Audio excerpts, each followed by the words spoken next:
Oh my God! There's 2 Alex Rileys. It's our ring. It's our rules. We've got a United States champion, Alex Riley, and for some reason, apparently, $1 million belt. yeah, apparently, Ted DiBiase Sr. adopted Kevin Kiley Jr. You know what the funny part is?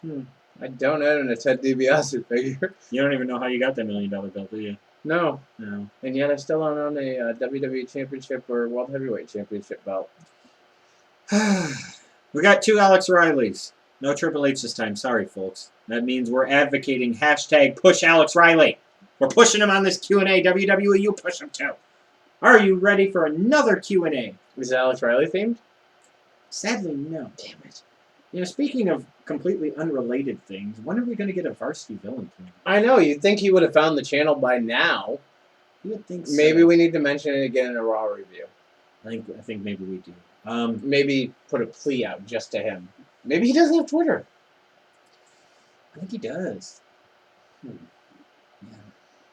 Let's hope he does.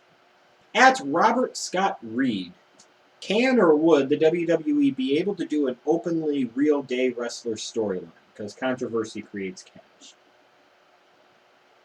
I don't know. You and I have talked about this off camera. It would be something that would be in tune with the times. I mean, there are plenty of gay people, you know, gay men and lesbian women, and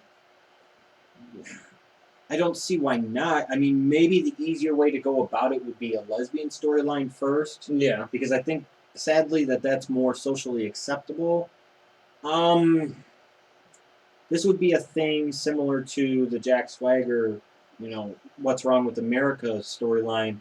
If they did it, would it be something that got real heat? Would it be something that got the wrong type of heat?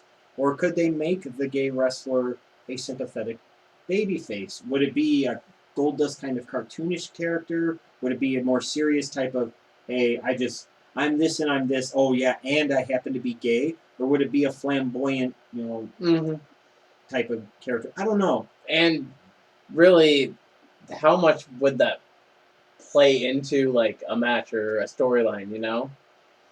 I suppose it could potentially play into it a great deal or not at all. It depends on how it was packaged and developed. I think it's something worth exploring. You know, there are gay people that watch wrestling, both male and female. And I'm sure they would like at some point in time to have something that representing them. Yeah. Sure, why not? You know, give them somebody to relate to as well. I hope they do it at some point. It would be something different. You know, something we haven't.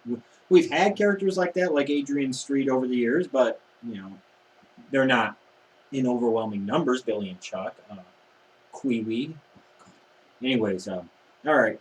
At MUFCER, at Mufser, who are the most underrated and overrated performers of all time?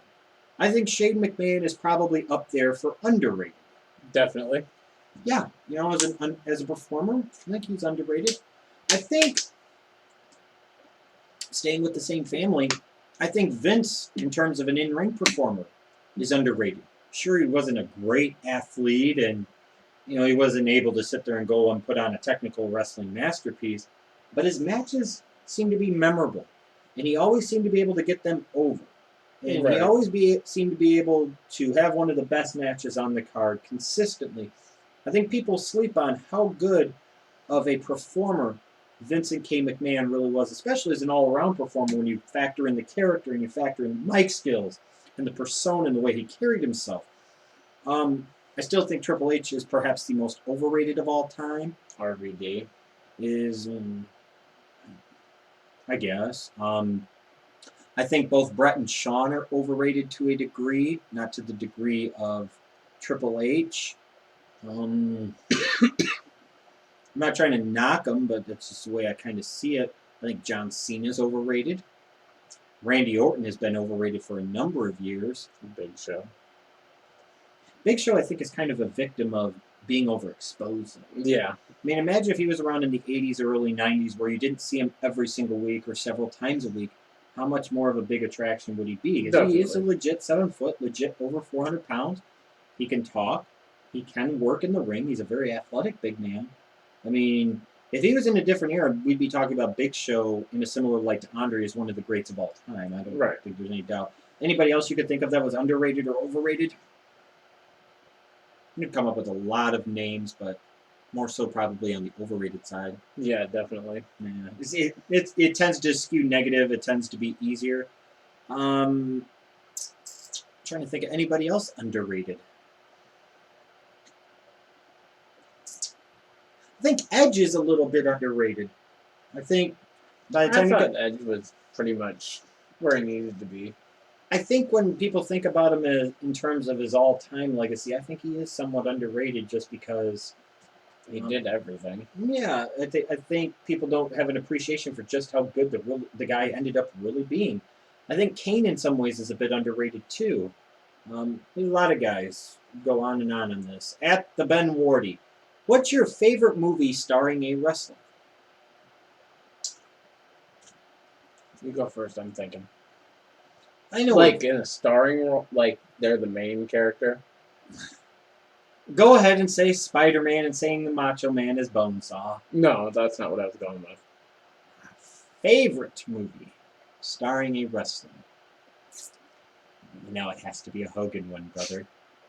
He's gonna say Ready to Rumble. Are you gonna say Three Ninjas 3 Trouble or Mr. Mom or Miss? Which one was it? Mr. Nanny that he was in? Get it right. Santa with Muscles. No, my favorite movie starring a wrestler. It's gonna be Hulk Hogan in No Holds Barred. There you go. Scream starring David Arquette. Yeah, I yelled out, fuck you. Lies. The Marine starring John Cena. I didn't see that movie. Yes, you did. No, I didn't. I saw 12 Rounds, but I didn't see the Marine. I mean, I suppose I could sit there and say something like The Scorpion King or something like that, but my all-time favorite movie starring a wrestler is No Holds Barred. That should surprise nobody out there. And if it does surprise you, I wonder what the hell channel you've been watching the last 2+ years. At Blanchard Buzz, what's your favorite all-time wrestling-related commercial? I know the one that you posted on Twitter with Mr. Wonderful Paul Orndorff pitching Hulk Hogan's kids workout thing was fucking awesome. That's one of my favorites of all time.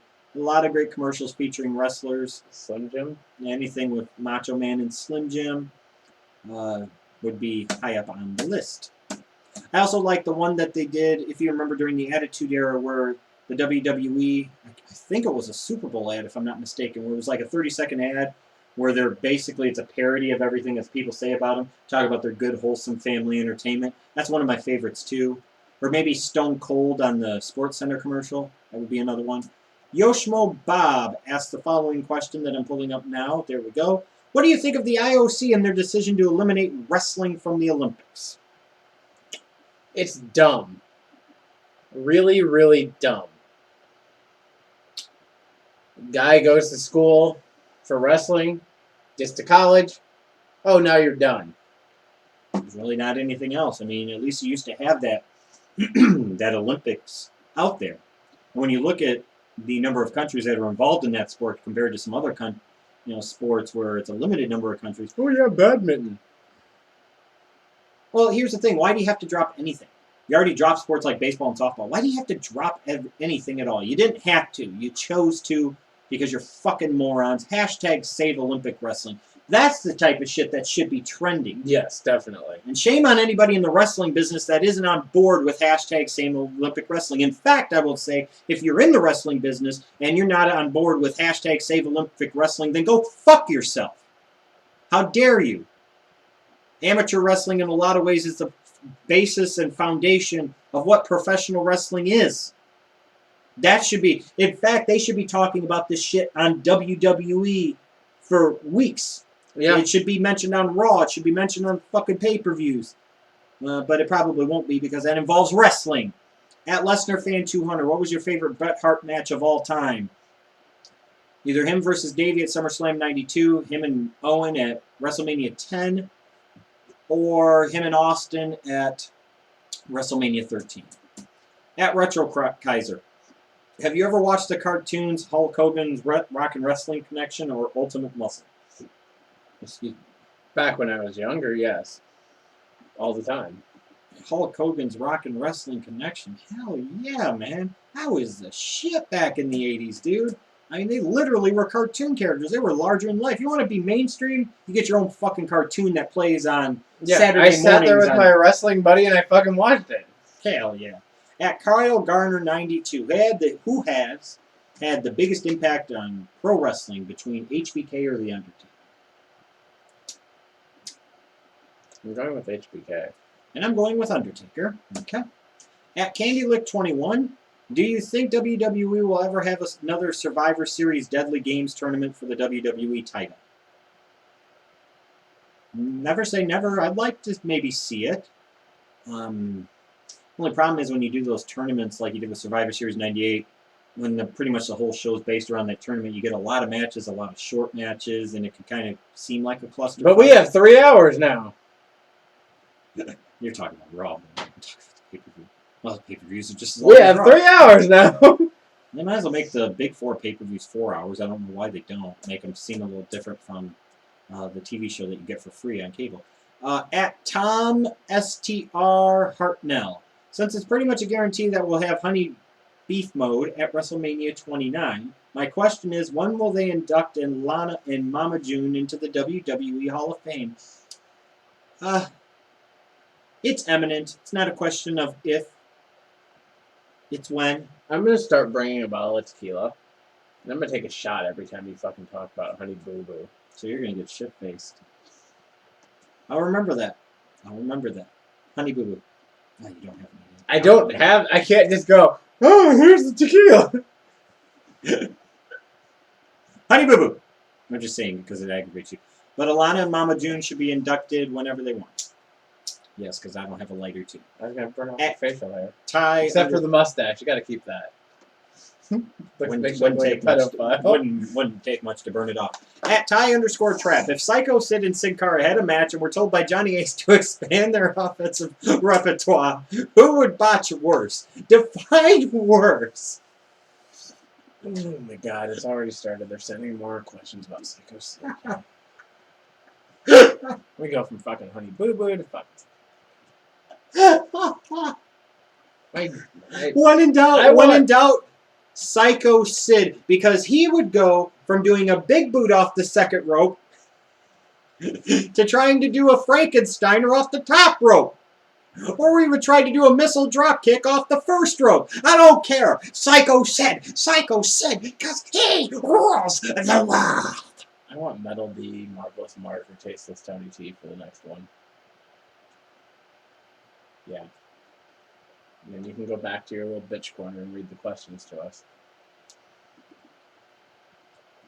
Not gonna happen, brother. Not gonna happen. Sorry to tell you. No, they want it. No, they really don't. You! That was very loud.